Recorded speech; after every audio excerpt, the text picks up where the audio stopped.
Lacework FortiSynap surgiu justamente do primeiro nome, da Lacework. Lacework era uma empresa que a Fortinet comprou recentemente, com mais de 10 anos de experiência fazendo justamente essa camada de segurança a nível de cloud como um todo. E aí quando eu falo segurança de cloud, incorporando basicamente todos os processos que a gente já comentou, tá? Então segurança da própria cloud, no quesito configurações, segurança na nível de configurações de container, Kubernetes, toda a parte de serviços e funcionalidades que se comunicam lá dentro desse ambiente de cloud, com chamadas via API, por exemplo, e tudo mais.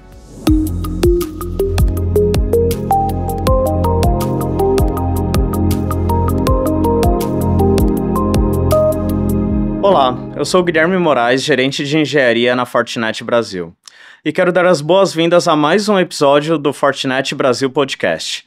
Iniciamos 2025 com muitas novidades, trazendo ainda mais conteúdos para você que se interessa por segurança da informação. E uma das novidades é que estamos iniciando um novo formato no nosso podcast, o Tech Talks, uma série dedicada a temas técnicos com os nossos melhores especialistas. E para estrear o Tech Talks, tenho o prazer de receber Henrique Moisés, arquiteto de segurança e soluções cloud para a Latam, aqui na Fortinet. Henrique, seja muito bem-vindo. Obrigado, Gui. É uma honra estar aqui, principalmente nesse primeiro episódio do podcast, então muito obrigado pelo convite. Uma honra toda minha, é um prazer conversar sobre temas técnicos que vivenciamos no nosso dia a dia, e eu não vejo outra forma de começar essa conversa sobre segurança em cloud, senão através da definição do escopo de responsabilidade de cada um, né? Então, hoje sabemos que o provedor tem a sua responsabilidade no que diz respeito à segurança da informação, e outra parte dessa responsabilidade é do cliente. E muitas vezes, talvez não está muito claro para o cliente até onde vai o escopo do fornecedor, o provedor, e o escopo dele enquanto cliente. Na sua opinião, como você enxerga essa divisão de responsabilidade? Você entende que os clientes estão, de fato, com esse escopo claro em mente? Gui, essa é uma excelente pergunta e é bem complicado responder porque depende do nível de maturidade de cada pessoa ou de cada um dos clientes, né? No geral, eu diria que ainda falta um pouco desse conhecimento para a grande maioria deles, pensando do ponto de vista de que a gente conversa com vários clientes no dia a dia, né? Então, vários deles ainda não sabem que o modelo de responsabilidade compartilhada é algo extremamente importante de ser entendido dentro desse cenário de cloud, porque é ele que dita de quem é a responsabilidade de cada um no quesito segurança, né? Então, é responsabilidade do próprio provedor de nuvem de trazer e de prover essa segurança no que tange a parte física, a parte de infraestrutura, por exemplo. Toda a parte de acesso é responsabilidade do próprio provedor de nuvem.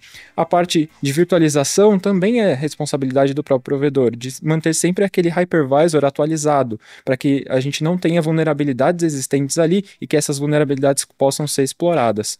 Já no quesito acesso e dados, essa responsabilidade está a nível, ou deveria ficar pelo menos a nível de uma gestão do próprio cliente. Então, ele seria o responsável por fazer toda essa parte de gestão desse ambiente, por fazer esse ambiente funcionar da melhor maneira, sempre focando em segurança.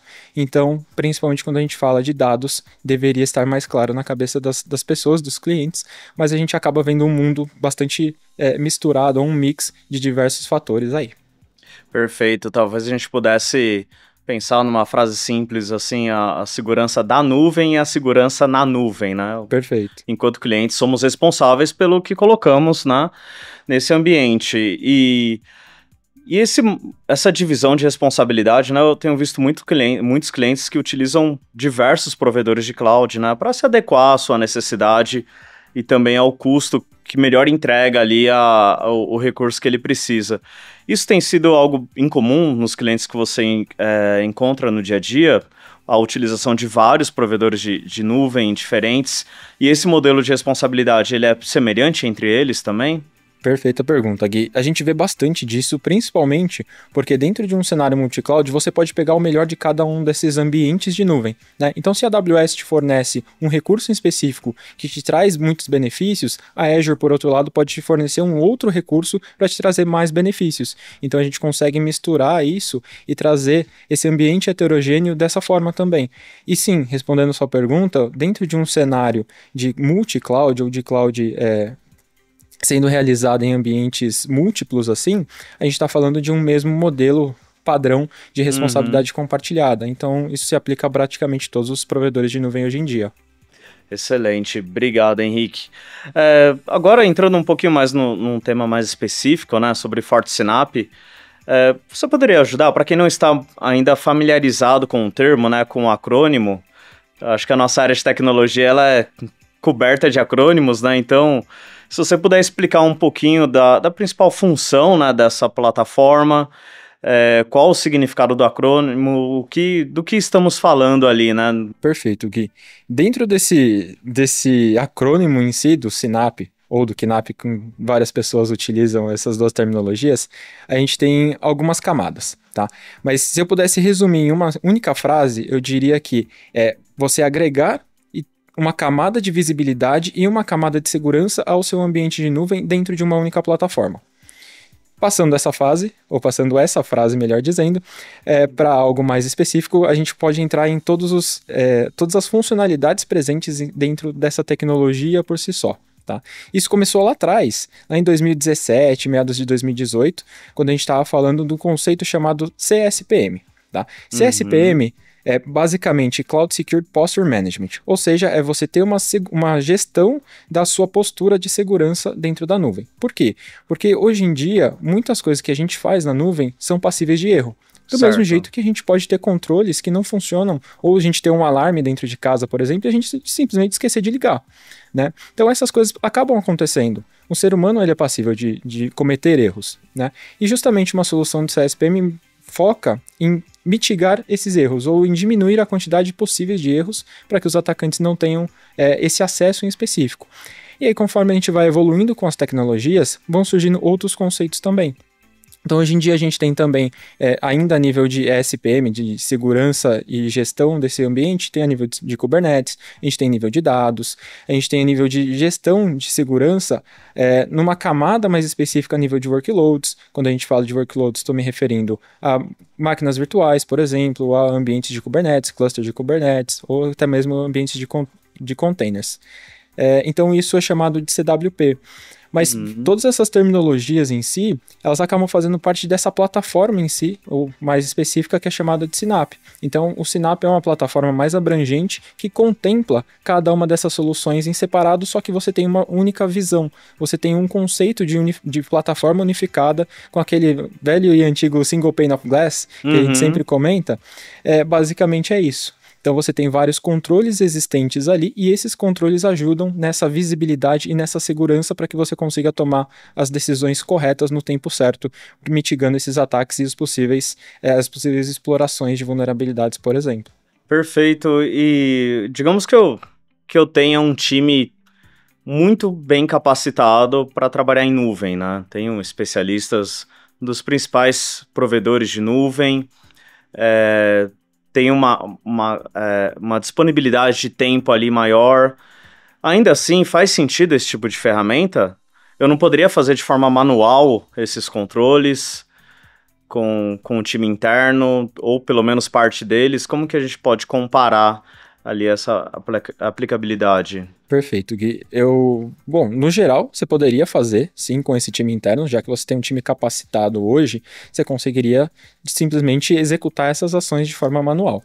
Mas do mesmo jeito que a gente precisa de diferentes tecnologias para estarem sempre no mesmo nível das ameaças, do jeito que elas vão evoluindo, e a gente sempre conseguir estar um passo à frente dos atacantes, é importante a gente também automatizar o máximo possível e ter uma ferramenta de correlação desses vários eventos e dessas várias vulnerabilidades existentes, ou até mesmo tentativas de ataque sendo realizadas ali em tempo real, acaba ajudando muito.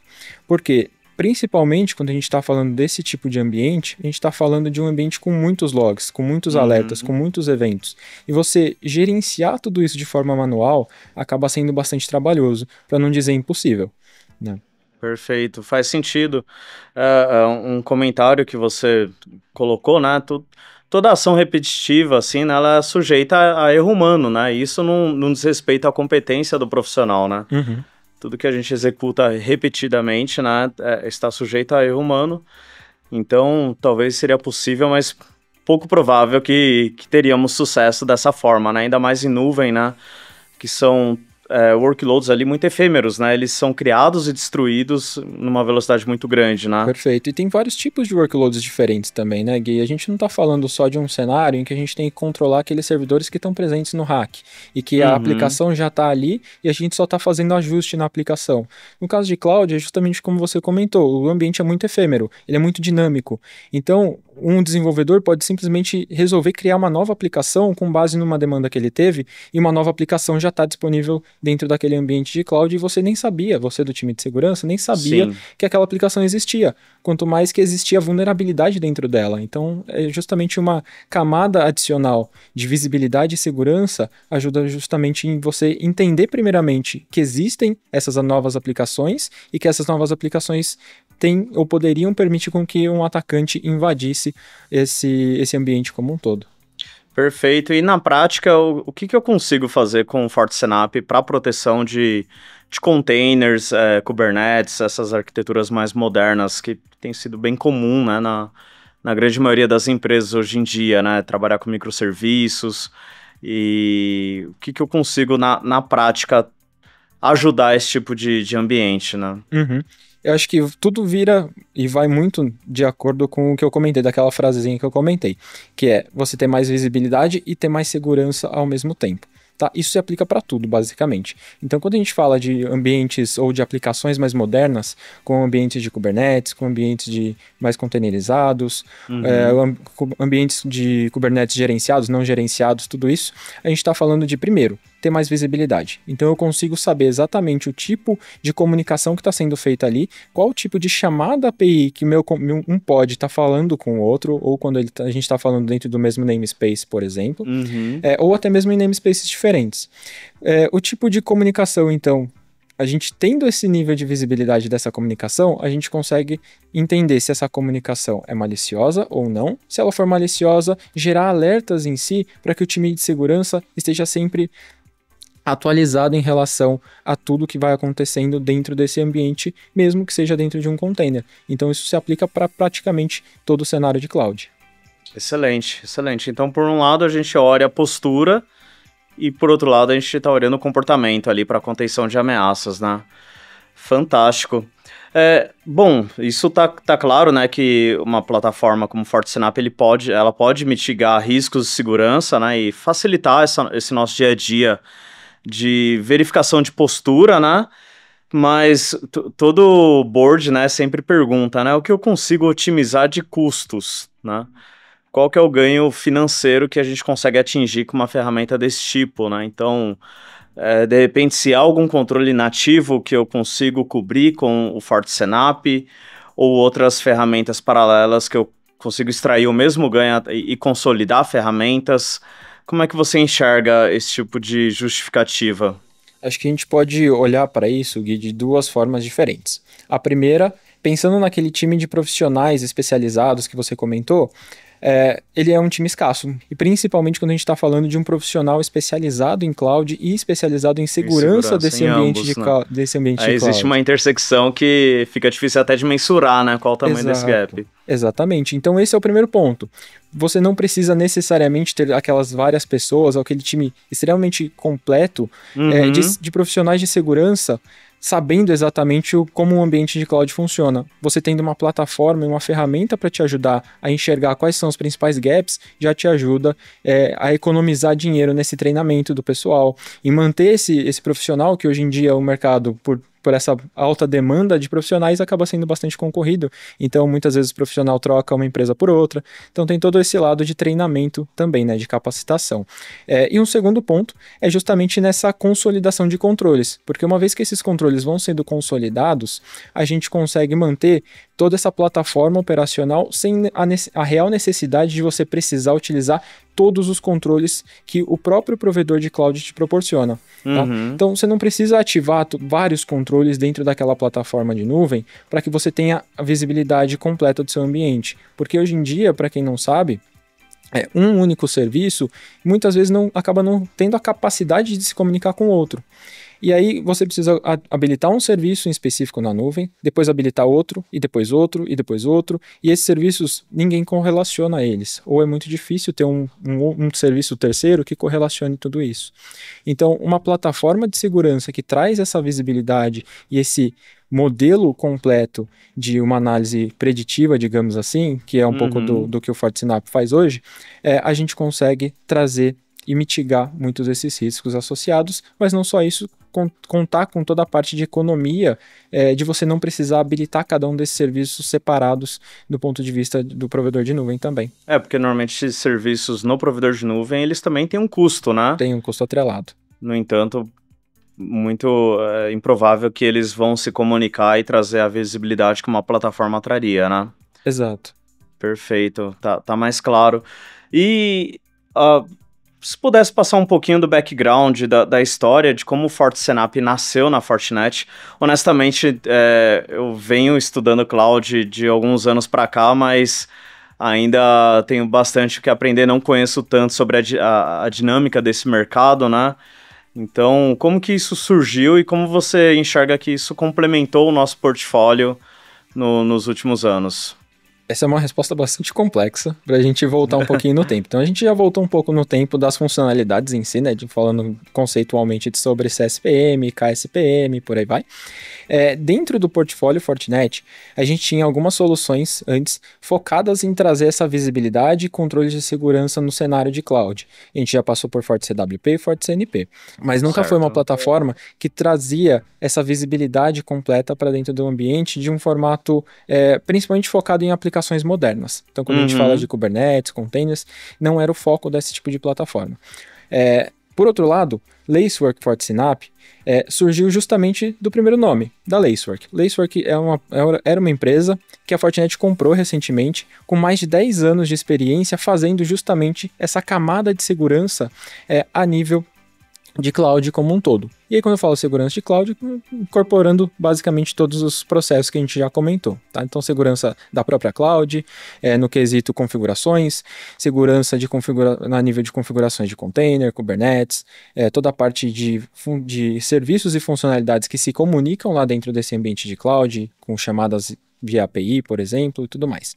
Então, por essa expertise de 10 anos aí, já trabalhando nesse processo, desenvolvendo as próprias funcionalidades e fazendo com que essas funcionalidades ficassem concentradas ali e que não existisse um problema de uma atrapalhar a outra ou de um problema de comunicação entre as mais diversas funcionalidades, é que vem o grande pulo do gato, vem o grande ponto diferencial. Porque a gente não tem uma empresa comprada para uma coisa específica e outra comprada para outro ponto específico. A gente tem uma plataforma de segurança já pronta para responder e ajudar os clientes a responderem as diferentes ameaças que eles vão sofrendo. Então começa mais ou menos nesse sentido, há 10 anos atrás, e com base nesses novos e diferentes requisitos dos clientes, a gente, como Fortinet, percebeu que ainda faltava algo ali dentro das nossas soluções. E melhor do que criar um Frankenstein fazendo vários desenvolvimentos separados, melhor comprar uma solução já pronta e que consegue atender e endereçar os diferentes problemas que os clientes podem enfrentar hoje em dia. Bom, Henrique, acho que a gente passaria aqui mais umas 2 horas conversando sobre FortiSnap. Eu acredito que é super válido para os nossos espectadores a gente colocar os links, as referências na descrição do podcast para que eles tenham mais informações. E gostaria de, primeiramente, agradecer a sua participação e te passar a palavra, por gentileza, Obrigado, Gui. E a gente poderia falar, como você mesmo comentou, por mais algumas horas, se não dias, sobre todo o conteúdo relacionado à segurança em cloud ou cloud de uma maneira geral, segurança de aplicações, mas eu fico feliz de verdade de ter participado desse podcast. É uma experiência que eu imagino que seja interessante para basicamente todo mundo que vai nos ouvir. E os links vão ficar na descrição, como você mesmo comentou. E, bom, como formato de inicial, espero que vocês tenham gostado, pessoal. Espero que tenha sido proveitosa a conversa aqui também, Gui. E só agradecer. Muito obrigado mesmo. Muito obrigado, Henrique. E obrigado também a você que nos acompanhou por aqui neste novo formato do Fortinet Brasil Podcast. Não se esqueça de se inscrever no nosso canal, seguir nossas redes sociais e compartilhar esse episódio com seus contatos. Se você gostou desse novo formato, Tech Talks, deixe seu feedback para que possamos trazer ainda mais conteúdos técnicos para você. Um grande abraço e até breve.